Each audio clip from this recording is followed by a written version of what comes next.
ദേശനിവാസികൾ, കടകമ്പോള വ്യാപാരികൾ, മറ്റിതര കാര്യാദികളിൽ ഏർപ്പെട്ടുകൊണ്ട് വെങ്കോട് പ്രദേശത്തായിരിക്കുന്ന എല്ലാ പ്രിയപ്പെട്ടവർക്കും Thiruvananthapuram youth wing for focus on Jesus ക്രൈസ്റ്റിന്റെയും കേരള മദ്യനിരോധന സമിതിയുടെയും പേരിലുള്ള ഹൃദ്യമായിട്ടുള്ള സ്നേഹവന്ദനങ്ങൾ ഈ സായാഹ്നത്തിൽ ഞങ്ങൾ അറിയിക്കുകയാണ്.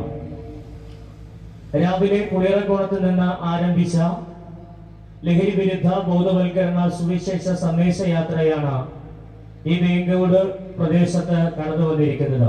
അപ്പോൾ തന്നെ ഈ ദേശത്തിലെ എല്ലാ നല്ലവരായ ദേശനിവാസികളുടെയും ശ്രദ്ധയെയും സമയത്തെയും ഞങ്ങൾ അല്പനേരത്തേക്ക് സ്വാഗതം ചെയ്യുകയാണ്.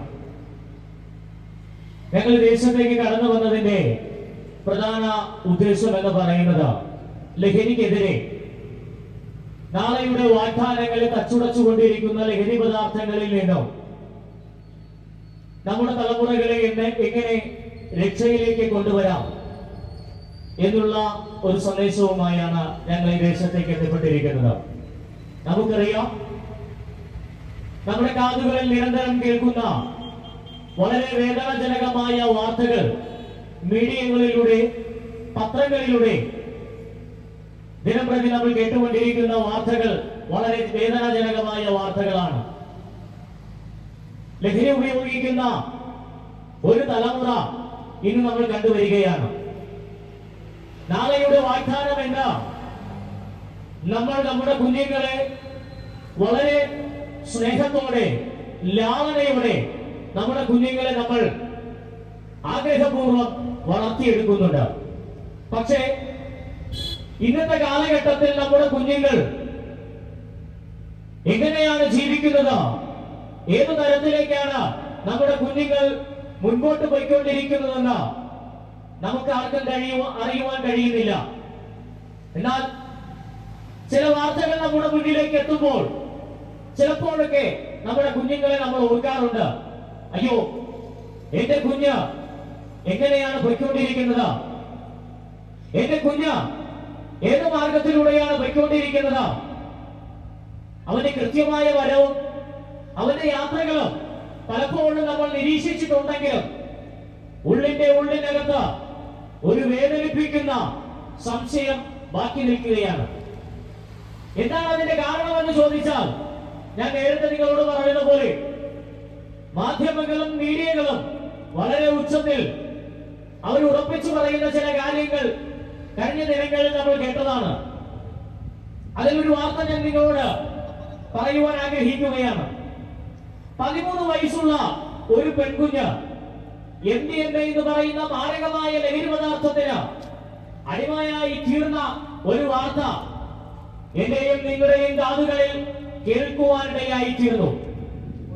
13 വയസ്സുള്ള ഒരു പെൺകുഞ്ഞ് 3 വർഷക്കാലം MDMA എന്ന് പറയുന്ന മാരകമായ ലഹരി പദാർത്ഥം ഉപയോഗിച്ചുവെങ്കിൽ നോക്കണം, ആ കുഞ്ഞിന് ബന്ധുക്കളില്ലാഞ്ഞിട്ടല്ല, പിതാവില്ലാഞ്ഞിട്ടല്ല, മാതാവില്ലാഞ്ഞിട്ടല്ല, പിന്നെയോ സഹോദരങ്ങളുണ്ട്, മറ്റെല്ലാവരുമുണ്ട്. പക്ഷേ ആ കുഞ്ഞു പോലും അറിയാതെ കുഞ്ഞിന്റെ ജീവിതത്തിനകത്തേക്ക് MDMA എന്ന് പറയുന്ന മാരകമായ ലഹരി പദാർത്ഥം തന്നെ കാർന്നു പിടിച്ചു. വൈദ്യശാസ്ത്രം ഇങ്ങനെയാണ് പറയുന്നത്, MDMA എന്ന് പറയുന്ന മാരകമായ ലഹരി പദാർത്ഥം ഒരു മനുഷ്യൻ ഉപയോഗിച്ചു കഴിഞ്ഞാൽ 6 വർഷത്തിനപ്പുറമായിട്ട് ആ വ്യക്തി ഈ ഭൂമിയിൽ ഉണ്ടാകത്തില്ല. ദിനപ്രതിയുള്ള വാർത്തകളിൽ നമ്മൾ കേൾക്കുന്നുണ്ട്, MDMA എന്ന് പറയുന്ന മാരകമായ ലഹരി പദാർത്ഥം മിഠായിയുടെ രൂപത്തിൽ ബേക്കറി പദാർത്ഥങ്ങളായി ഇങ്ങനെ കുഞ്ഞുങ്ങളെ വശീകരിക്കുന്ന തരത്തിൽ MDMA എന്ന് പറയുന്ന മാരകമായ ലഹരി പദാർത്ഥം ഇന്ന് സമൂഹത്തിൽ വിറ്റഴിയപ്പെടുകയാണ്. ദൈവത്തിന്റെ സ്വന്തം നാടെന്നറിയപ്പെടുന്ന നമ്മുടെ കൊച്ചു കേരളം ദൈവം ആഗ്രഹിക്കുന്ന തലത്തിൽ, അല്ലെങ്കിൽ നമ്മൾ ചിന്തിക്കുന്ന തലത്തിൽ കേരങ്ങൾ കൊണ്ട്, കേരവൃക്ഷങ്ങൾ കൊണ്ട്, മനോഹരിത കൊണ്ട് അലങ്കരിച്ചിട്ടുള്ളതായി നമ്മൾ നമ്മുടെ കൊച്ചു കേരളത്തെ വിശേഷിപ്പിക്കാറുണ്ട്. വയലുകളും വയലോരങ്ങളും കാടുകളും കാനനങ്ങളും വയൽച്ചാലുകളുമായി ഇടവഴികളും ഇതുപോലെ നീർച്ചാലുകളുമുള്ള ഒരു കൊച്ചു കേരളം, അതിസുന്ദരമായ നമ്മുടെ കൊച്ചു കേരളം, ഈ കേരളം ദൈവത്തിന്റെ സ്വന്തം നാടെന്നറിയപ്പെടുന്ന ഒരു തലത്തിൽ മുന്നോട്ട് പോയിക്കൊണ്ടിരുന്നു. എന്നാൽ ഈ ദിനങ്ങളിലെ വാർത്തകളും മീഡിയകളും നമ്മൾ ശ്രദ്ധിക്കുമ്പോൾ മയക്കുമരുന്നിന്റെയും ലഹരി പദാർത്ഥങ്ങളുടെയും കഞ്ചാവിന്റെയും അതിലുപരി മദ്യത്തിന്റെയും അടിത്തട്ടിലേക്ക് നമ്മുടെ കൊച്ചു കേരളം മാറിക്കൊണ്ടിരിക്കുന്നു. അതാണ് ഞാൻ നേരത്തെ നിങ്ങളെ ഓർമ്മപ്പെടുത്തിയത്. ലഹരി ഇന്ന് മനുഷ്യരെ നാശത്തിലേക്ക് നയിച്ചുകൊണ്ടിരിക്കുന്നു. കഴിഞ്ഞ ചില നാളുകൾക്കുള്ള വാർത്ത നമ്മൾ ശ്രദ്ധിക്കുവാനിടയായിട്ടുണ്ട്. നമുക്കറിയാം, 30-40 വയസ്സിലുള്ളവരായിരുന്നു മുൻകാലങ്ങളിൽ മദ്യവും മയക്കുമരുന്നും കഞ്ചാവും ഉപയോഗിച്ചുകൊണ്ടിരുന്നത്. എന്നാൽ ഇന്ന് ഞാൻ നേരത്തെ പറഞ്ഞതുപോലെ 13 വയസ്സുകാരി പെൺകുഞ്ഞു വരെ MDMA എന്ന് പറയുന്ന മാരകമായ ലഹരി പദാർത്ഥത്തിന് അടിമയായി തീർന്നു. ആണെന്നോ പെണ്ണെന്നോ വ്യത്യാസമില്ലാതെ ഇന്ന് ലഹരി അധികമായി ഉപയോഗിച്ചു വരുന്നു. അതിന്റെ പരിണിത ഫലമാണ് കഴിഞ്ഞ ചില നാളുകൾക്ക് മുമ്പ് 5 വയസ്സുകാരി പെൺകുഞ്ഞ് ഈ ലോകത്തോട് വിട പറഞ്ഞത്. തന്റെ അപ്പന്റെ നെഞ്ചിലേക്ക് സ്നേഹവും ലാവണയും ഏറ്റുവാങ്ങി നാളുകൾ കഴിയേണ്ടെന്ന 5 വയസ്സുകാരി പെൺകുഞ്ഞ് ഈ ലോകത്തിൽ നിന്നും മാറ്റപ്പെട്ട സംഭവം നമ്മുടെ കാതുകളിൽ വേദനയോടെ നമ്മൾ കേട്ടു. എന്താണ് അതിന്റെ കാരണം? തന്റെ പിതാവ് മദ്യത്തിനടിമയായി ലഹരി ഉപയോഗിച്ച തന്റെ സ്വന്തം കുഞ്ഞിനെ പോലും തിരിച്ചറിയുവാൻ കഴിയാതെ മഴ കൊണ്ട് ആ കുഞ്ഞിനെ കൊലപ്പെടുത്തുവാനിടയായി തീർന്നു. നോക്കണം, തന്റെ പിതാവിന്റെ സ്നേഹം ഏറ്റുവാങ്ങിയിട്ടുള്ള കുഞ്ഞ് മഴുവിന്റെ ദാരുണമായ ആ പിതാവിന്റെ കൃത്യത്തിൽ ആ കുഞ്ഞ് ഈ ലോകത്തോട് മാറ്റപ്പെടുവാനിടയായി തീർന്നു. തീർന്നില്ല, അതേ ദിനങ്ങളിൽ തന്നെ 6 വയസ്സുകാരി ചാന്ദിനി എന്ന് പറയുന്ന പെൺകുഞ്ഞ് മരണപ്പെടുവാനിടയായി തീർന്നു. അതെന്താണ് കാരണം? മദ്യത്തിന് അടിമയായ അല്ലെങ്കിൽ മദ്യത്തിൽ മതോബദ്ധനായ മനുഷ്യൻ, ഇതര സംസ്ഥാന തൊഴിലാളി ഈ 6 വയസ്സുകാരി പെൺകുഞ്ഞിനെ മൃഗീയമായി കൊലപ്പെടുത്തുവാനിടയായി തീർന്നു. അതേ ദിനത്തിൽ തന്നെ അടുത്ത ദിവസങ്ങളിലുള്ള വാർത്ത, നാളെയുടെ വാഗ്ദാനങ്ങളെ പടുത്തുയർത്തേണ്ടുന്ന അധ്യാപകൻ യുവതിയായിരുന്ന യുവ ഡോക്ടറെ കൊലപ്പെടുത്തുവാനിടയായി തീർന്നു. നോക്കണം, ഇതിന്റെ എല്ലാം പിന്നാമ്പുറം നമ്മൾ പരിശോധിക്കുമ്പോൾ മദ്യത്തിനും ലഹരിക്കും അടിമയായിരുന്ന മനുഷ്യർ തന്നെയാണ് ഇതിന്റെയൊക്കെ കാരണഭൂതമെന്ന് നമുക്ക് കാണുവാൻ കഴിയുന്നുണ്ട്. ചിലയിടങ്ങളിൽ നിങ്ങൾ ജയിലുകൾ സന്ദർശനം നടത്തുമ്പോൾ ജയിലറയ്ക്കുള്ളിൽ കഴിയുന്ന പലരും ഇപ്രകാരം പറയുന്നത് നിങ്ങൾ കേട്ടിട്ടുണ്ട്: അയ്യോ, ഞങ്ങളുടെ ജീവിതത്തിനകത്ത് സംഭവിച്ചു എന്ന് പറഞ്ഞാൽ അവരിങ്ങനെയാണ് പറയുന്നത്: ലഹരി ഉപയോഗിച്ചത് കാരണം എനിക്ക് എന്റെ അപ്പനെയോ അമ്മയോ സഹോദരങ്ങളെയോ എന്റെ ബന്ധുക്കളെയോ ചാർച്ചക്കാരെയോ എനിക്ക് തിരിച്ചറിയുവാൻ കഴിയാതെ പോയി. എന്നെ കേൾക്കുന്ന ദേശനിവാസികളെ, പ്രിയമുള്ളവരെ, ഞാൻ നിങ്ങളോട് വിളിച്ചു പറയുവാൻ ആഗ്രഹിക്കുന്നത് ഇത്രമാത്രമാണ്: ലഹരി ഒരു മനുഷ്യന്റെ ജീവിതത്തിനകത്തേക്ക് കടന്നു വന്നു കഴിഞ്ഞാൽ അവന് തിരിച്ചറിയുവാൻ കഴിയുന്നില്ല. ആരാണ് അടുത്തു നിൽക്കുന്നത്? ബന്ധുവാണോ, ചാർച്ചക്കാരാണോ, കൂട്ടുകാരാണോ, സഹോദരങ്ങളാണോ, ആരാണെന്ന് അവന് പോലും തിരിച്ചറിയുവാൻ കഴിയാത്ത ഒരു സാഹചര്യത്തിലേക്ക് അവൻ മാറുകയാണ്. അങ്ങനെയെങ്കിൽ പ്രിയമുള്ളവരെ, ഈ ലഹരി മനുഷ്യന്റെ ജീവിതത്തിനകത്ത് ഒരു നന്മയും സൃഷ്ടിക്കുന്നില്ല എന്നുള്ള വസ്തുത നാം തിരിച്ചറിയേണ്ടത് ആവശ്യമാണ്.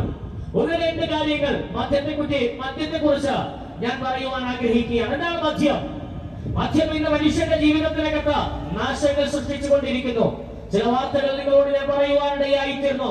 നോക്കണം, ഈ മദ്യത്തിനകത്ത് ഒരു കലോറി പോലും, മനുഷ്യ ജീവിതത്തിന് ആവശ്യമായിട്ടുള്ള ഒരു കലോറി പോലും ഈ മദ്യത്തിനകത്ത് ഇല്ല എന്ന് സയൻസ് വിളിച്ചു പറയുകയാണ്.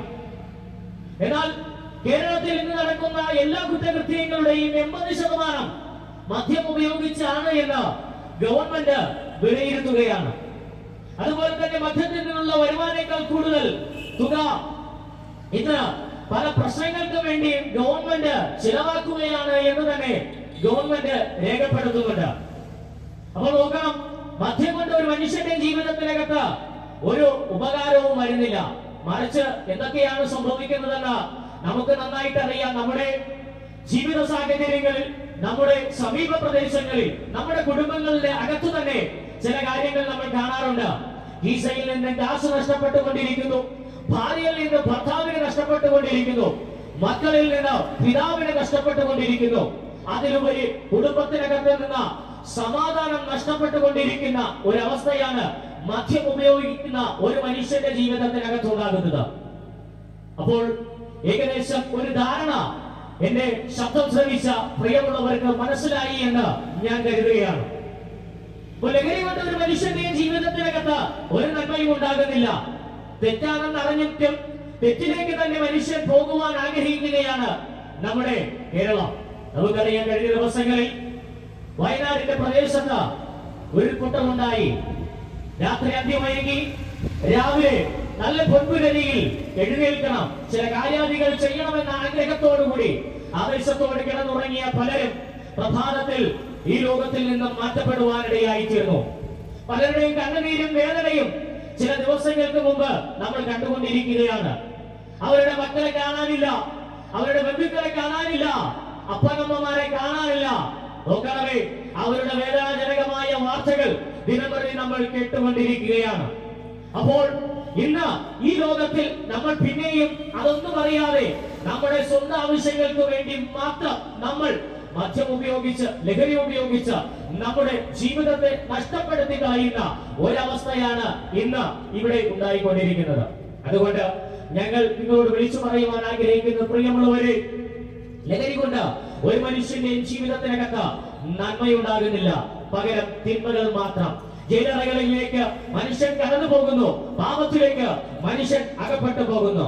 എന്നാൽ ഈ പാപത്തിൽ നിന്ന് നമുക്ക് എങ്ങനെ രക്ഷ നേടാമെന്നുള്ള ഒരു ലഘു സന്ദേശത്തിലേക്ക് ഇതുവരെ ഞങ്ങൾ പറയുവാനിടയായി. പ്രിയമുള്ളവരെ, ഈ ലഘു സന്ദേശം നിങ്ങളുടെ ജീവിതത്തിനകത്ത് ഒരു അനുഗ്രഹമായി തീരണം. എന്താണ് അതിന്റെ കാരണം? ഇങ്ങനെയാണ് ഞങ്ങൾ വിളിച്ചു പറയുവാൻ ആഗ്രഹിക്കുന്നത്. നിങ്ങൾ കാണുവാൻ കഴിയുന്നുണ്ട്, ഒരു കൂട്ടം ചെറുപ്പക്കാരടങ്ങുന്ന യുവ സംഘടനയാണ് ഇവിടെ എത്തിച്ചേർന്നിരിക്കുന്നത്. അപ്പോൾ ഇവരുടെ ജീവിതത്തിനകത്ത് ഞങ്ങൾക്ക് പറയുവാൻ ഒത്തിരി കാര്യാദികളുണ്ട്. ഒരു കാലഘട്ടത്തിൽ മദ്യത്തിന്റെയും മയക്കുമരുന്നിന്റെയും ലഹരി പദാർത്ഥങ്ങളുടെയും അമിത ഉപയോഗം കാരണം ഭവനത്തിനകത്ത് സന്തോഷമില്ലാതെ, കുടുംബത്തിനകത്ത് സമാധാനമില്ലാതെ ഒരു കാലഘട്ടം ഞങ്ങളുടെ ജീവിതത്തിനകത്തുണ്ടായിരുന്നു. ഈ പ്രസംഗിക്കുന്ന ഞാൻ പോലും എന്റെ ഭവനത്തിനകത്ത് ഒരു വളരെ വേദനാജനകമായിട്ടുള്ള ഒരു ജീവിതം നയിച്ച ഒരു വ്യക്തിയായിരുന്നു. ഞാൻ പറയട്ടെ, ഒരു കാലഘട്ടത്തിൽ അപ്പനും അമ്മയും എന്നെ സ്നേഹത്തോടെ ലാളനയോടെ വളർത്തി. പക്ഷേ ചില കൂട്ടുകാരൻ ഞങ്ങളുടെ ജീവിതത്തിനകത്തേക്ക് കടന്നു വന്നപ്പോൾ ലഹരി ഉപയോഗിക്കുവാൻ തുടങ്ങി. ലഹരി എന്താണെന്ന്, അതിന്റെ ഇഷ്ടം എന്താണെന്ന് തിരിച്ചറിയുവാൻ ആഗ്രഹിച്ചു. അല്പനേരത്തെ സന്തോഷത്തിനും സുഖത്തിനും വേണ്ടി ഉപയോഗിച്ചു തുടങ്ങിയ എന്റെ ജീവിതത്തിനകത്ത് പിന്നത്തേതിൽ അത് നിർത്തുവാൻ കഴിയാത്ത ഒരവസ്ഥയിലേക്ക് മാറി. എന്നാൽ ഇതിൽ നിന്നും എന്നെ രക്ഷപ്പെടുത്തുവാൻ എന്റെ കൂട്ടുകാർക്കോ എന്റെ സഹോദരങ്ങൾക്കോ അല്ലെങ്കിൽ മറ്റുള്ള ആർക്കും തന്നെ എന്നെ രക്ഷപ്പെടുത്തുവാൻ കഴിഞ്ഞില്ല. എന്നാൽ ഞാൻ പറയട്ടെ, ഇന്ന് ഞങ്ങൾ ഇവിടെ നിന്ന് നിങ്ങൾ നേരത്തെ പറഞ്ഞതുപോലെ ഒരു ലഹരി വിരുദ്ധ ബോധവൽക്കരണ സുവിശേഷ സന്ദേശമാണ് ഇവിടെ എത്തിയിരിക്കുന്നത്. ഈ സുവിശേഷം എന്താണ്? ഒരു കാലഘട്ടത്തിൽ ഇതുപോലൊരു സുവിശേഷം എന്റെ കാതുകളിൽ ഞാൻ കേട്ടപ്പോഴാണ് ഇത്തരത്തിലേക്ക് ഇങ്ങനെ ഒരു നല്ലൊരു സന്ദേശവുമായി കടന്നു വരുവാനിടയായി തീർന്നത്. നേരത്തെ ഞാൻ പറഞ്ഞു സുവിശേഷം എന്താണ്? സുവിശേഷം എന്ന് പറയുന്നത് നല്ല വർത്തമാനമാണ്, സത്വർത്തമാനമാണ്, നല്ല വാർത്തയാണ്. അല്പം മുമ്പ് ഞാൻ കുറെ വാർത്തകൾ ഇങ്ങനെ പറഞ്ഞു. വാർത്തകളെല്ലാം വളരെ വേദനാജനകമായ വാർത്തകളായിരുന്നു. അപ്പോൾ സുവിശേഷം എന്ന് പറയുന്നത് നല്ല വർത്തമാനമാണ്. ഈ നല്ല വർത്തമാനം മനുഷ്യന്റെ ജീവിതത്തിനകത്ത് മാറ്റങ്ങൾ സംഭവിക്കും. അതെ, എന്റെ ജീവിതത്തിനകത്തും ഇവിടെ ഇരിക്കുന്ന സഹോദരങ്ങളുടെ ജീവിതത്തിനകത്തും ഒരു മാറ്റം ഉണ്ടായതുപോലെ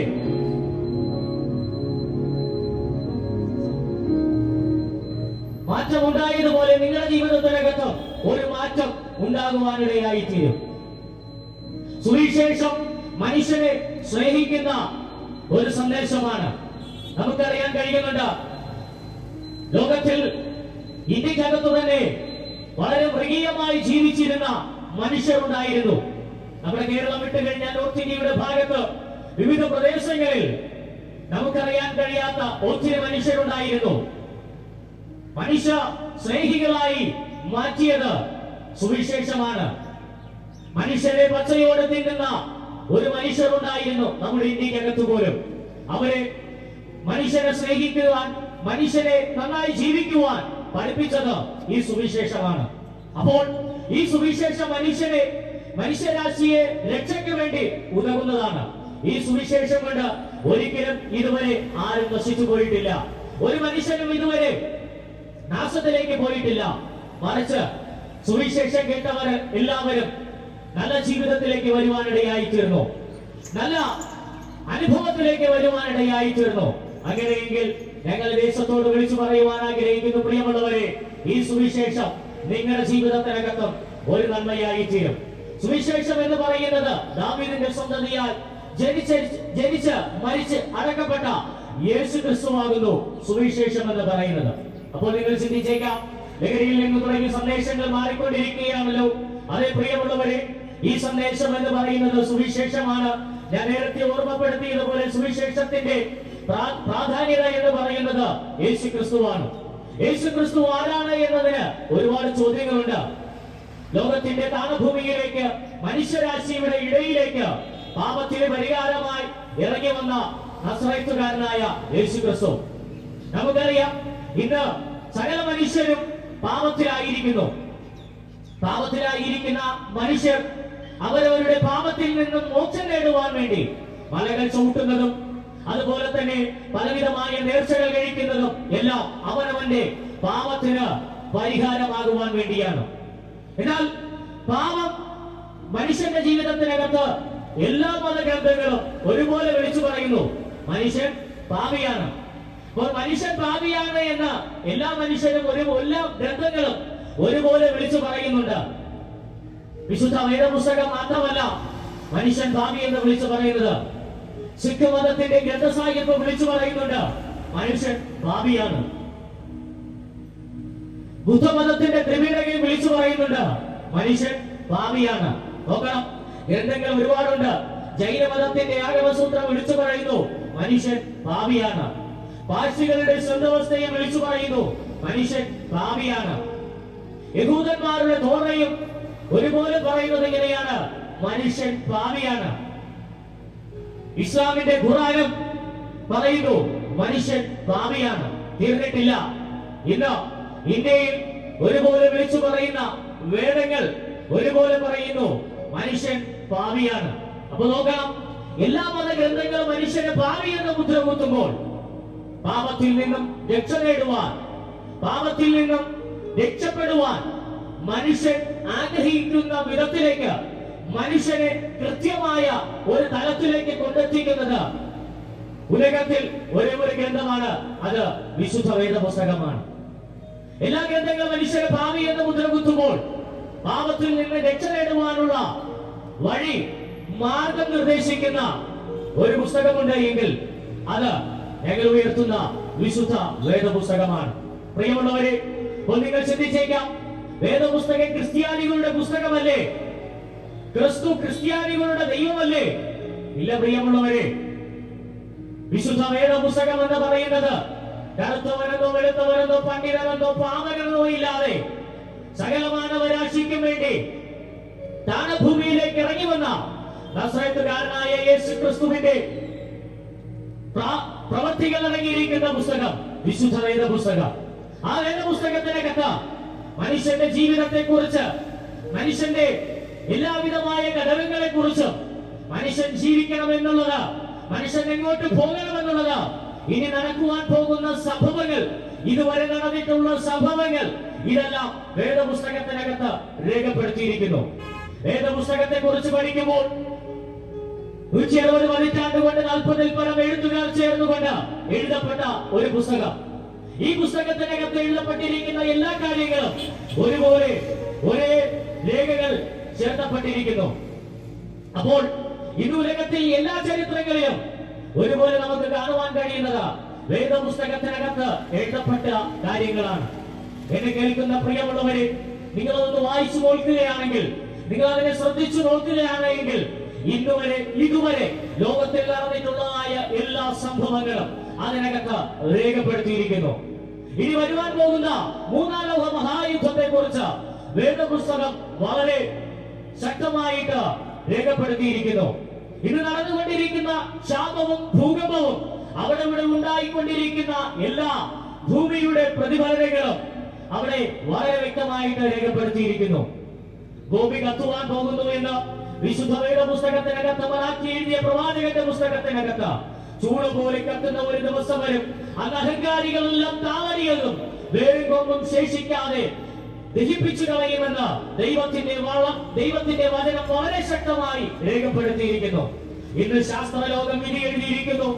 ഭൂമിയുടെ സൂര്യന്റെ പ്രകാശം ഭൂമിയിലേക്ക് പതിക്കത്തക്ക വിധത്തിൽ ഓസോൺ പാളികൾ നഷ്ടമായി കൊണ്ടിരിക്കുന്നു. ഇനി ഭൂമി കത്തുവാൻ പോകുന്നു. എന്നെ കേൾക്കുന്ന പ്രിയമുള്ളവരെ, ഇന്ന് ഇവിടെ നടന്നുകൊണ്ടിരിക്കുന്ന എല്ലാ സംഭവങ്ങളും വേദപുസ്തകത്തിന് അകത്ത് കൃത്യമായി എഴുതിയിരിക്കുന്നുവെങ്കിൽ ഇനി നടക്കുവാൻ പോകുന്ന ലോകമഹാ സംഭവങ്ങളിൽ ഒന്ന് യേശുക്രിസ്തുവിന്റെ വരവിനെ കുറിച്ച് പ്രഖ്യാപിക്കപ്പെടുന്നു.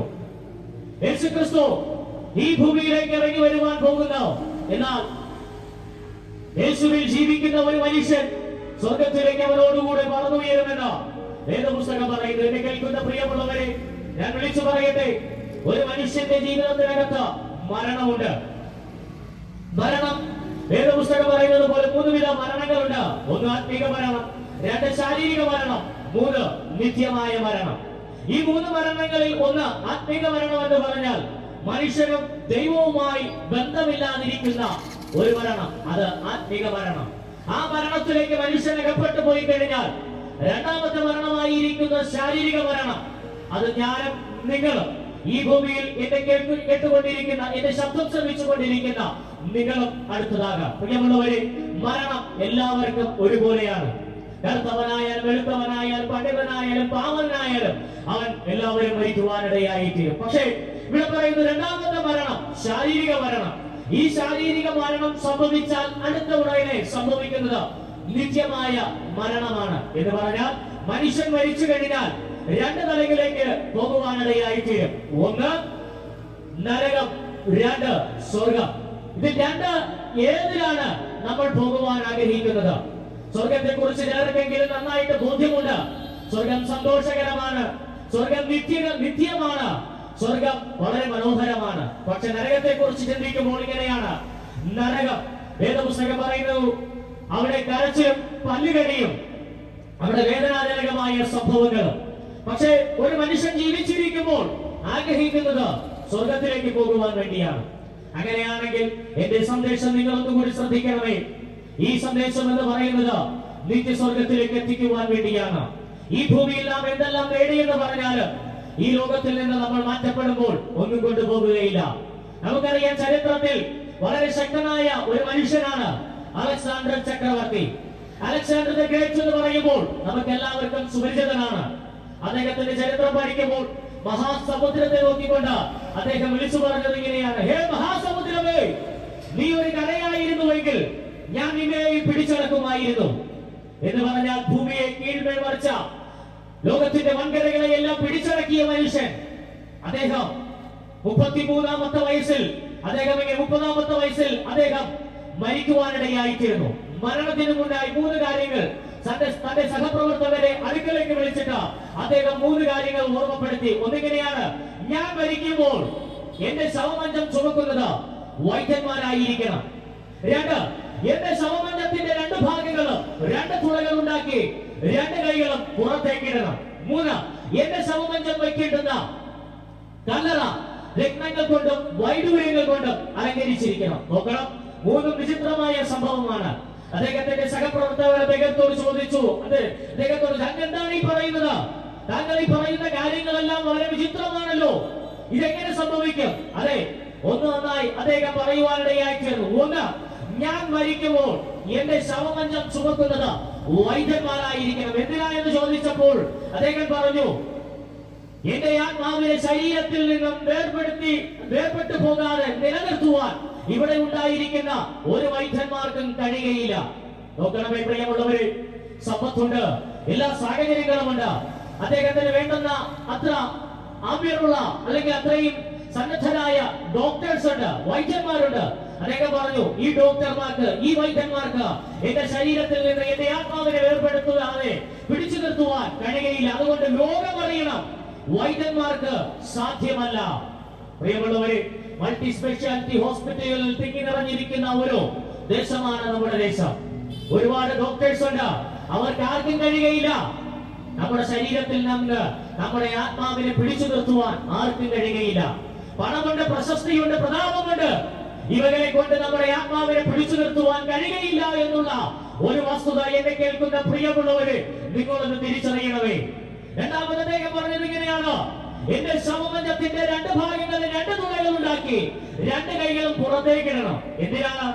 ലോകം അറിയണം, അലക്സാണ്ടർ ചക്രവർത്തി പിടിച്ചടക്കിയ ലോകമഹാരാജ്യങ്ങളും വൻകരകളും എല്ലാം പിടിച്ചടക്കി. പക്ഷേ ഞാൻ മരിക്കുമ്പോൾ ഒന്നും കൊണ്ടുപോകുന്നില്ല എന്നുള്ളത് ലോകം അറിയണം. എന്നെ കേൾക്കുന്ന പ്രിയമുള്ളവരെ, സമ്പത്തുണ്ട്, പണമുണ്ട്, എല്ലാ കാര്യാദികളുമുണ്ട്. പക്ഷെ നമ്മൾ മരിക്കുമ്പോൾ ഇവകളൊന്നും കൊണ്ടുപോകുവാൻ സാധ്യമല്ല. വിശുദ്ധ വേദപുസ്തകത്തിനകത്ത് ഇപ്രകാരം ഭക്തൻ വിളിച്ചു പറയുന്നു, നഗ്നനായി ഞാൻ ലോകത്തിൽ വന്നു, നഗ്നനായി തന്നെ ഞാൻ പോകുമേ. പ്രിയമുള്ളവരെ, ഈ ഭൂമിയിലേക്ക് നാം എന്തെല്ലാം കൊണ്ടുവന്നെന്ന് പറഞ്ഞാലും, എന്തെല്ലാം നമ്മൾ വാരിക്കൂട്ടി എന്ന് പറഞ്ഞാലും, ആരുടെയൊക്കെയോ സമ്പത്തുകൾ നമ്മൾ പിടിച്ചടക്കി എന്ന് പറഞ്ഞാലും, ഇവകളൊന്നും ഈ ലോകത്തിൽ നിന്ന് നമുക്ക് കൊണ്ടുപോകുവാൻ സാധ്യമല്ല. പിന്നെയും അലക്സാണ്ടർ പറഞ്ഞത് ഇങ്ങനെയാണ്, ഞാൻ മരിക്കുമ്പോൾ എന്റെ ശവമഞ്ചം വയ്ക്കേണ്ടത്, എന്റെ ശവമഞ്ചം വയ്ക്കുന്ന കല്ലറ രത്നങ്ങൾ കൊണ്ടും വൈഡൂര്യങ്ങൾ കൊണ്ടും അലങ്കരിച്ചിരിക്കണം. എന്താണ് അതിന്റെ കാരണം? അദ്ദേഹം പറഞ്ഞു, ഈ 6 അടി മണ്ണിനപ്പുറം ഒന്നും കൊണ്ടുപോകുവാൻ സാധ്യമല്ല. കൂട്ടുകാരുണ്ട്, ബന്ധുക്കളുണ്ട്, ചാർച്ചക്കാരുണ്ട്, സഹോദരങ്ങളുണ്ട്. 6 അടി മണ്ണിനപ്പുറമായി ഒരു വ്യക്തിയും കൂടെ വരികയില്ല. എന്നെ കേൾക്കുന്ന പ്രിയ സ്നേഹിത, നിങ്ങൾ വളരെ സ്നേഹിച്ചുകൊണ്ടിരിക്കുന്ന, നിങ്ങൾ വളരെ ലാളിച്ചുകൊണ്ടിരിക്കുന്ന അപ്പനാകട്ടെ, അമ്മയാകട്ടെ, മകനാകട്ടെ, മകളാകട്ടെ, പ്രിയപ്പെട്ടവരാകട്ടെ, നിങ്ങളെ കുഴിക്കപ്പുറമായിട്ട് ഇവരാരും കടന്നു വരികയില്ല.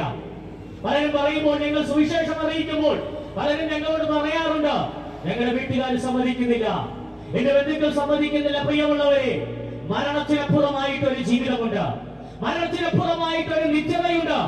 ആ നിത്യതയിലേക്ക് നിങ്ങൾ പോകണമെന്നുള്ള ആഗ്രഹത്തോടു കൂടിയാണ് ഈ ഉച്ചഭാഷണിയിലൂടെ ഞങ്ങൾ ഈ ദേശത്തേക്ക് കടന്നു വന്ന ഈ സന്ദേശം അറിയിക്കുന്നത്. ഉലകത്തിൽ ആരൊക്കെ ഉണ്ടെന്ന് പറഞ്ഞിരുന്നാലും നമ്മുടെ കൂടെ വരുവാൻ ആരും കഴിയുകയില്ല. വേദപുസ്തകം പറയുന്നു, അവനവൻ ശരീരത്തിൽ ഇരിക്കുമ്പോൾ ചെയ്തത് നല്ലതാകിലും തീയതാകിലും അതിന് തക്കവണ്ണം പ്രാപിക്കേണ്ടതിന് നാം എല്ലാവരും ഒരിക്കൽ ക്രിസ്തേശുവിന്റെ ന്യായാസനത്തിന്റെ മുമ്പാകെ നിൽക്കേണ്ടി വരും. അങ്ങനെയെങ്കിൽ എന്നെ കേൾക്കുന്ന പ്രിയ സ്നേഹിത, നിങ്ങൾ ഒരു ഭാവിയാണ് എന്നുള്ള ഒരു തീരുമാനം, അല്ലെങ്കിൽ ഭാവിയാണ് എന്ന് സമ്മതിക്കുവാൻ നിങ്ങൾ തയ്യാറാണോ? അറിയാമോ, ഞാൻ നേരത്തെ പറഞ്ഞതുപോലെ ഭാവിയായിരിക്കുന്ന മനുഷ്യനായിരിക്കുന്നവൻ അവന്റെ പാപത്തിന് പരിഹാരമായിട്ട് നേർച്ചകൾ കഴിക്കുന്നു. പാപപരിഹാരത്തിനു വേണ്ടി മലകൾ ചവിട്ട് തീർത്ഥങ്ങളിൽ പോകുന്നു. ഇങ്ങനെ മാനവരാശിയുടെ രക്ഷയ്ക്ക് വേണ്ടി അവനവൻ തന്നെ പല കാര്യങ്ങൾ ചെയ്തു വരികയാണ്. അങ്ങനെയെങ്കിൽ ഞങ്ങൾ നിങ്ങളോട് വിളിച്ചു പറയുവാൻ ആഗ്രഹിക്കുന്നു, ഒരു നേർച്ചകളോ ഒരു വഴിപാടുകളോ മറ്റൊന്നും കൊടുക്കാതെ തന്നെ വേദപുസ്തകം പറയുന്നു, ഹൃദയം കൊണ്ട് വിശ്വസിക്കുകയും വായ് കൊണ്ട് ഏറ്റുപറയുകയും ചെയ്യുന്ന ഒരു മനുഷ്യൻ രക്ഷിക്കപ്പെടുവാനിടയായിത്തീരും. ഉലകത്തിൽ എല്ലാ മതഗ്രന്ഥങ്ങളും ഒരുപോലെ മനുഷ്യരെ ഭാവി എന്ന മുദ്ര കുത്തുമ്പോൾ, ഇന്ന് പകലിൽ ഞങ്ങൾ വിശ്വസിക്കുന്ന, ഞങ്ങൾ വിളിച്ചു പറയുന്ന വിശുദ്ധ വേദപുസ്തകത്തിനകത്ത് ഒരു രക്ഷാമാർഗമുണ്ട്. അതാകുന്നു സുവിശേഷം. ആ രക്ഷയിലൂടെ യേശു ക്രിസ്തു ഈ ഭൂമിയിലേക്ക് വന്നു എന്നും സകല മാനവരാശിയുടെ രക്ഷയ്ക്ക് വേണ്ടി അവൻ മരിക്കപ്പെട്ടു എന്ന് വേദപുസ്തകം ഉറപ്പിച്ചു പറയുന്നു. അങ്ങനെയെങ്കിൽ ഞങ്ങളുടെ ജീവിതത്തിനകത്ത് ഇന്ന് അനുഭവിക്കുന്ന സന്തോഷം, ഇന്ന് ഞങ്ങൾ കണ്ടെത്തിയിരിക്കുന്ന സ്നേഹവും ഇത് യേശു ക്രിസ്തുവിലൂടെയാണ്. എന്നെ കേൾക്കുന്ന പ്രിയ സ്നേഹിത, ഒരു കാലഘട്ടത്തിൽ നേരത്തെ പറഞ്ഞതുപോലെ മദ്യത്തിന്റെയും മയക്കുമരുന്നിന്റെയും ലഹരി പദാർത്ഥങ്ങളുടെയും അടിമത്തത്തിൽ ഞങ്ങളായിരുന്നപ്പോൾ ഞങ്ങൾ സ്നേഹിക്കുവാൻ ഒരു ദേശക്കാരില്ലായിരുന്നു, ഞങ്ങൾ സ്നേഹിക്കുവാൻ മറ്റൊരു കൂട്ടുകാരില്ലായിരുന്നു. എന്നാൽ ഞങ്ങളുടെ ജീവിതത്തിലേക്ക് ഇറങ്ങി വന്നപ്പോൾ, ഞങ്ങൾ ഈ പറയുന്നത് പോലെ ഒരു സുവിശേഷം ഞങ്ങളുടെ കാതുകളിലേക്ക് കേട്ടപ്പോൾ ഞങ്ങളുടെ ജീവിതത്തിനകത്ത് ഒരു വ്യത്യാസം ഉണ്ടായി. പ്രിയമുള്ളവരെ, നിങ്ങളുടെ ജീവിതത്തിനകത്ത് ഒരു വ്യത്യാസം ഉണ്ടാകുവാനിടയായി തീരും. നിങ്ങളുടെ ജീവിതത്തിനകത്ത് ഈ സുവിശേഷം നന്മയിലേക്ക് നടത്തുവാനിടയായി തീരും. യേശു എന്ന രക്ഷകൻ നിങ്ങളെ വെളിവിപ്പാനിടയായി തീരും. വേദപുസ്തകം നമ്മൾ പഠിക്കുമ്പോൾ യേശുക്രിസ്തു എന്ന വ്യക്തി താരഭൂമിയിലേക്ക് ഇറങ്ങി വന്ന മനുഷ്യരാശിയുടെ പാപത്തിന് പരിഹാരമായിട്ട് അവൻ അടക്കപ്പെടുവാനിടയായി തീർന്നു. കാൽവരി ക്രൂശിൽ എല്ലാ യാഗങ്ങളെക്കാളും ഒരു യാഗം അവൻ ചെയ്യുവാനിടയായി തീർന്നു. അവന്റെ യാഗത്താൽ മനുഷ്യന് രക്ഷ ലഭിച്ചിരിക്കുന്നു. അങ്ങനെയെങ്കിൽ പ്രിയമുള്ളവരെ, നിങ്ങളുടെ ജീവിതത്തിനകത്ത് ഒരു രക്ഷയുണ്ട്. നിങ്ങളുടെ ജീവിതത്തിനകത്ത് യേശുക്രിസ്തു രക്ഷകനായി നിങ്ങളുടെ ഹൃദയത്തിന്റെ അകത്തുള്ളവരിലേക്ക് നിങ്ങൾ സ്വീകരിക്കുവാൻ തയ്യാറാകുന്നുവെങ്കിൽ നിങ്ങൾക്കൊരു രക്ഷയുണ്ട്. വേദപുസ്തകം പറയുന്നു, നാം രക്ഷിക്കപ്പെടുവാൻ ആകാശത്തിന്റെ കീഴിൽ മനുഷ്യരുടെ ഇടയിൽ നൽകപ്പെട്ട ഒരേ ഒരു നാമമേ ഉള്ളൂ, അത് യേശുക്രിസ്തുവിന്റെ നാമമാണ്. അങ്ങനെയെങ്കിൽ പ്രിയമുള്ളവരെ, യേശുക്രിസ്തു നിങ്ങളെ സ്നേഹിക്കുകയാണ്. നിങ്ങളുടെ പാപം എത്ര കടുംചുവപ്പായ പാപമായാലും അവൻ ഹിമത്തോളം വെളുപ്പിക്കാമെന്ന് അവൻ വിളിച്ചു പറയുന്നു. അങ്ങനെയെങ്കിൽ എന്നെ കേൾക്കുന്ന പ്രിയ സ്നേഹിത, ഇതാകുന്നു രക്ഷാ ദിവസം, ഇതാകുന്നു സുപ്രസാദകാലം. ഈ രക്ഷയെ ഗണ്യമാക്കാതെ പോയാൽ വരുവാനുള്ള ന്യായവിധിയിൽ നിന്ന് നമ്മൾ എങ്ങനെ തെറ്റി ഒഴിയും? ലോകത്തിൽ ഭൂകമ്പങ്ങൾ നടന്നുകൊണ്ടിരിക്കുന്നു. വളരെ വിധമായ വേദനാജനകമായ പ്രശ്നങ്ങൾ അവിടെ നടന്നുകൊണ്ടിരിക്കുന്നു. ഇനിയെങ്കിലും നമ്മളൊന്ന് തിരിച്ചറിയുവാൻ നമ്മളൊന്ന് ഇടയായി തീരണമേ. ഈ ലോകത്തിൽ നൽകപ്പെട്ടിരിക്കുന്ന രക്ഷയുടെ മാർഗം, രക്ഷയുടെ സന്ദേശം ഈ ദേശത്ത് നിങ്ങൾ വിളിച്ചോതുമ്പോൾ, നിങ്ങളുടെ കാതുകളിൽ, നിങ്ങളുടെ കർമ്മപദങ്ങളിൽ അത് എത്തപ്പെട്ടിരിക്കുമ്പോൾ, ഒരു രക്ഷകനായി യേശുക്രിസ്തു നിങ്ങളുടെ അടുക്കിലേക്ക് ഇറങ്ങി വന്നിട്ടുണ്ട്. ആ രക്ഷകനായ യേശുക്രിസ്തു നിങ്ങളുടെ കുടുംബ ജീവിതത്തിനകത്ത് സമാധാനം തരുവാനിടയായി തീരും. ഒരു പക്ഷെ നിങ്ങൾ വിചാരിച്ചേക്കാം, പലവട്ടം ഞാൻ രക്ഷപ്പെടണം, എന്റെ മദ്യപാനത്തിൽ നിന്ന് എനിക്കൊന്ന് രക്ഷ നേടണം, എന്റെ പാപ സ്വഭാവത്തിൽ നിന്ന് രക്ഷ നേടണം എന്ന് പലവട്ടം നിങ്ങൾ ആഗ്രഹിച്ചു, ചിന്തിച്ചു. അതിനുവേണ്ടി നിങ്ങൾ ഇറങ്ങിത്തിരിച്ചു. പക്ഷേ നിങ്ങൾക്ക് അതിന് കഴിഞ്ഞില്ല. എന്നാൽ എന്റെ ശബ്ദം ശ്രമിക്കുന്ന പ്രിയമുള്ളവരെ, ഒരു നിമിഷം നിങ്ങൾ യേശുക്രിസ്തുവിനെ ഒന്ന് ട്രൈ ചെയ്തു നോക്കൂ. യേശുക്രിസ്തുവിനെ നിങ്ങൾ ഒന്ന് രക്ഷകനായി സ്വീകരിച്ചുകൊണ്ട് നിങ്ങളുടെ ജീവിതത്തിന്റെ അകത്തളങ്ങൾ നീറുന്ന, നിരാശപ്പെടുന്ന, പ്രതികൂല സാഹചര്യങ്ങളായിരിക്കുന്ന പ്രശ്നങ്ങളുടെ നടുവിൽ നിങ്ങളൊന്ന് യേശുക്രിസ്തുവിനോടൊന്ന് സംസാരിപ്പാൻ നിങ്ങൾ തയ്യാറാണോ? ഇതുകൊണ്ട് അവസാനിപ്പിച്ചു കളയാം, ജീവിതം നിർത്തിക്കളയാം, ഒരു മുഴം കയറിൽ അവസാനിപ്പിച്ചേക്കാം, ഒരു കുപ്പി വിഷത്തിൽ തീർത്തു കളഞ്ഞേക്കാം എന്ന് നിങ്ങൾ ഒരു പക്ഷെ ചിന്തിച്ചേക്കാം. എന്നെ കേൾക്കുന്ന സ്നേഹിത, നിങ്ങൾ മരിക്കേണ്ട ആവശ്യമില്ല, നിങ്ങൾ നഷ്ടപ്പെടേണ്ട കാര്യമില്ല, നിങ്ങൾ മരണത്തിലേക്ക് പോകേണ്ട കാര്യമില്ല. നിങ്ങൾ നിരാശപ്പെടുന്ന, നിങ്ങൾ വേദനിക്കുന്ന, നിങ്ങൾ ഭാരപ്പെടുന്ന, നിങ്ങൾ എന്തിനെ ചൊല്ലി വിലപിക്കുന്നു, അതിനുവേണ്ടി ഒരു പരിഹാരം തരുവാൻ ഞാൻ പ്രസംഗിക്കുന്ന, ഞാൻ ഉയർത്തുന്ന യേശുക്രിസ്തുവിന് കഴിയും. അതുകൊണ്ട് ഞങ്ങളുടെ ജീവിതത്തിന്റെ അനുഭവത്തിലൂടെ നെഞ്ചിവരിച്ച് നെഞ്ചിവർത്തി ആവേശത്തോടെ, ചങ്കുറ്റത്തോടെ ഈ ദേശത്തെ യേശുക്രിസ്തുവിനെ ഉയർത്തുന്നത് അവൻ എന്നെ വിടുവിച്ചതുകൊണ്ട്. ആ യേശു എന്റെ ജീവിതത്തിനകത്തേക്ക് കടന്നു വന്നപ്പോൾ എന്റെ പാപ സ്വഭാവത്തിൽ നിന്നൊരു വിടുതലുണ്ടായി, എന്റെ മദ്യപാനത്തിൽ നിന്നൊരു വിടുതലുണ്ടായി, ലഹരി പദാർത്ഥങ്ങളിൽ നിന്ന് എനിക്കൊരു വിടുതലുണ്ടായി. ഇന്ന് ഒരു സുവിശേഷ സ്നേഹിയായി ഞാൻ മാറിയിരിക്കുന്നു. പ്രിയമുള്ളവരെ, നിങ്ങളുടെ ജീവിതത്തിനകത്തും നിങ്ങളുടെ കുടുംബത്തിനകത്തും സമാധാനം ഉണ്ടാകും. ആ യേശുവിലൂടെ മാത്രമേ നടക്കുകയുള്ളൂ. ആ യേശുവിനെ നിങ്ങൾ ഹൃദയംഗമായി വിശ്വസിച്ചു വായ്കൊണ്ട് ഏറ്റുപറയുവാൻ നിങ്ങൾ തയ്യാറാകുന്നുവെങ്കിൽ നിശ്ചയമായി നിങ്ങളുടെ ജീവിതത്തിനകത്ത് ഒരു വിടുതൽ സംഭവിക്കാനിടയായി തീരും. എന്റെ ശബ്ദശ്രവണങ്ങളിൽ നിങ്ങൾ എന്നെ ശ്രദ്ധിച്ചുകൊണ്ടിരിക്കുമ്പോൾ നിങ്ങളുടെ ജീവിതത്തിനകത്ത് ചില പരിവർത്തനങ്ങൾ നടന്നുകൊണ്ടിരിക്കുകയാണ്. ഇത് മതപരിവർത്തനമല്ല, ഇത് മതപരിവർത്തനമല്ല പ്രിയമുള്ളവരെ, ഇത് മനപരിവർത്തനമാണ്. എന്ന് പറഞ്ഞാൽ നാശത്തിലേക്ക് പോകുവാൻ, മരണത്തിലേക്ക് പോകുവാൻ വേണ്ടി ഇരിക്കുന്ന പ്രിയപ്പെട്ടവരെ തിരിച്ച് നന്മയിലേക്ക് കൊണ്ടുവരുവാൻ, മരണത്തിൽ നിന്നും വിടുവിക്കുവാൻ, മറിച്ച് അതിനുപരി നിത്യത്തിലേക്ക് കൊണ്ടുപോകുവാനുള്ള ഒരു സന്ദേശം കൂടിയാണ് ഈ സന്ദേശമെന്ന് ഈ സായാഹ്നത്തിൽ ഞങ്ങൾ നിങ്ങളോട് വിളിച്ചു പറയുകയാണ്. അതുകൊണ്ട് നിങ്ങളായിരിക്കുന്ന ഇടത്തിരുന്നുകൊണ്ട് ഒരു നിമിഷം ഇപ്രകാരം നിങ്ങൾ പറയുവാൻ തയ്യാറാണോ? കർത്താവായ യേശുവേ, ഞാനൊരു പാപിയാണെന്ന് സമ്മതിക്കുന്നു. എന്റെ പാപത്തെയും എന്റെ ശരീരത്തെയും എന്റെ ആത്മാവിനെയും നഷ്ടപ്പെടുത്തിക്കൊണ്ടിരിക്കുന്ന പാപ സ്വഭാവങ്ങളിൽ നിന്ന് എന്നെ ഒന്ന് വിടുവിക്കണമേ. ലഹരി പദാർത്ഥങ്ങളിൽ നിന്ന് എന്നെ ഒന്ന് വിടുവിക്കണമേ. ഇത് പകലിൽ നിങ്ങൾ തയ്യാറാണോ? വേദപുസ്തകം പറയുന്നു, ഒരു മനുഷ്യന്റെ ആത്മാവ് സർവ്വലോകത്തെക്കാളും വിലയേറിയതാണ്. ഈ ഉലകത്തിൽ എന്തെല്ലാം സാധനങ്ങൾ നമുക്ക് വാങ്ങുവാൻ കഴിയുമോ അതെല്ലാം പണം കൊടുത്താൽ നമുക്ക് നേടാം. പക്ഷെ നമ്മുടെ ആത്മാവിനെ നേടുവാൻ കഴിഞ്ഞില്ല എങ്കിൽ ഈ ഭൂമിയിൽ നാം എന്തെല്ലാം ഉണ്ടാക്കി എന്ന് പറഞ്ഞാലും എന്തെല്ലാം നേടി എന്ന് പറഞ്ഞാലും ഒരു കാര്യവുമില്ല. നിങ്ങളുടെ ആത്മാവിന് സർവ ലോകത്തെക്കാളും വിലമതിക്കുന്നതാണ് വേദപുസ്തകം. അത്രയും അധികമായി മനുഷ്യ നിന്നെ യേശു കർത്താവ് സ്നേഹിക്കുന്നു. യേശു നിന്നെ സ്നേഹിച്ചതുകൊണ്ട് നിനക്ക് വേണ്ടി നിന്റെ പാപത്തിന്റെ പരിഹാരത്തിന് വേണ്ടി കാൽവരി ക്രൂശിൽ അവൻ യാഗമായി തീർന്നത്, അവസാന തുള്ളി രക്തം വരെയും നിനക്ക് വേണ്ടി ഊറ്റി നൽകിയത്. അതൊരു ക്രിസ്ത്യാനിക്ക് വേണ്ടിയല്ല പ്രിയമുള്ളവരെ. മാനവരാശി എന്ന രക്ഷയ്ക്ക് മാനവരാശി എന്ന് പറയുന്ന വ്യക്തിത്വങ്ങൾക്ക് വേണ്ടി അത് നീ ആയിരിക്കാം. എന്റെ ശബ്ദം കേൾക്കുന്ന നീയാണ്. കറുത്തവനെന്നോ വെളുത്തവനെന്നോ പണ്ഡിതനെന്നോ പാവനെന്നോ പണക്കാരനെന്നുമല്ലാതെ അവൻ നിന്നെ സ്നേഹിക്കുന്നു. ആ യേശുവിലേക്ക് ഒന്ന് മടങ്ങി വാ. ഇത് പകലിൽ നീ ആഗ്രഹിക്കുന്ന നിലവാരത്തിൽ നിന്റെ വേദനകളെ പ്രയാസങ്ങളെ പറഞ്ഞ് നിനക്ക് വേണ്ടി നിന്നെ കരുതുവാൻ ആ യേശുവിന്റെ സ്നേഹം നിന്നെ മാറി വിളിക്കുന്നു. ആ യേശുവിലേക്ക് നീ ഒന്ന് മടങ്ങി വരുവാൻ തയ്യാറാണോ? ഇപ്രകാരം ഞാൻ നിങ്ങളെ ഓർമ്മപ്പെടുത്തിയതുപോലെ നിങ്ങൾ ആയിരിക്കുന്ന ഇടത്തിരുന്നു കൊണ്ട് ഒരു നേർച്ചകളോ ഒരു കാഴ്ചകളോ ഒരു വഴിപാടുകളോ ചെയ്യേണ്ട. വേദപുസ്തകം പറയുന്ന ഹൃദയം കൊണ്ട് വിശ്വസിച്ച് വായ കൊണ്ട് ഏറ്റുപറയുന്ന ഏതവരും രക്ഷിക്കപ്പെടും. അങ്ങനെയെങ്കിൽ ഈ രക്ഷ നിങ്ങളുടെ ജീവിതത്തിനകത്തേക്ക് കടന്നു വരുവാൻ മറ്റൊന്നും കൊടുക്കാതെ നിങ്ങളുടെ ഹൃദയത്തിന്റെ അകത്തളങ്ങളിലേക്ക് ഈ രക്ഷ വെളിപ്പെട്ടു വരുവാൻ ഒന്ന് പ്രാർത്ഥിക്കാമോ? ഇപ്രകാരം, കർത്താവായ യേശുവേ, ഞാനൊരു പാപിയാണെന്ന് സമ്മതിക്കുന്നു. എന്റെ ശരീരത്തെയും എന്റെ ആത്മാവിനെ നശിപ്പിച്ചുകൊണ്ടിരിക്കുന്ന പാപ സ്വഭാവങ്ങളിൽ നിന്നും എന്നെ ഒന്ന് വിടുവിക്കണമേ. അങ്ങനെ ഞാൻ രക്ഷകൻ കർത്താവുമായി സ്വീകരിക്കുന്നു. അവിടുന്ന് എന്റെ ഹൃദയത്തിന്റെ അകത്തേക്ക് ഇറങ്ങി വരണമേ. ഇന്ന് പകലിൽ നിങ്ങളായിരിക്കുന്ന ഇടത്തിരുന്നു കൊണ്ട് ഇപ്രകാരം ഒന്ന് പ്രാർത്ഥിച്ചാൽ അവൻ നിങ്ങളുടെ ഹൃദയങ്ങളെ തൊടുവാനിടയായിത്തീരും. നിങ്ങളുടെ വേദനകളെ അവൻ മാറ്റുവാനിടയായിത്തീരും. ഈ സന്ദേശം നിങ്ങളുടെ ജീവിതത്തിന്റെ അകത്ത്, നിങ്ങളുടെ കുടുംബങ്ങൾക്കകത്ത്, നിങ്ങളുടെ വ്യക്തിപരമായ എല്ലാ കാര്യങ്ങളിലും ഒരു അനുഗ്രഹമായി തീരട്ടെ എന്ന് ഹൃദയംഗമായി നിങ്ങൾ പ്രാർത്ഥിക്കുകയും ആശംസിക്കുകയും ചെയ്യുന്നു.